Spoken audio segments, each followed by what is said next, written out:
দীপাবলি ও কালীপূজা উপলক্ষে মাদারীপুরের কালকিনিতে শুরু হয়েছে প্রায় ২৫০ বছরের ঐতিহ্যবাহী কুণ্ডুবাড়ির মেলা। ২০ অক্টোবর সোমবার থেকে জমে উঠেছে এই মেলা প্রাঙ্গণ।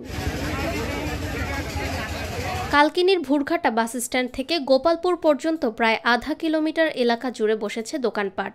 কাঠের আসবাব, বেতের তৈরি নিত্যপণ্য, খেলনা, মাটির পণ্য ও খাবারের দোকানে ভিড় করছেন ক্রেতা দর্শনার্থীরা।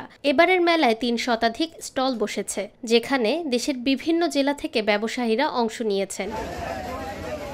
মেলা ঘিরে প্রশাসনের ১৫টি শর্ত আরোপ করা হয়েছে।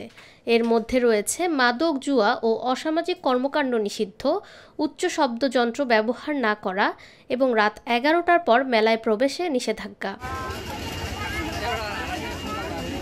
মাদারীপুরের অতিরিক্ত পুলিশ সুপার মোহাম্মদ জাহাঙ্গীর আলম জানান, মেলা সংস্কৃতির অংশ, ঐতিহ্য ধরে রাখতে ২ দিনের জন্য অনুমতি দেওয়া হয়েছে।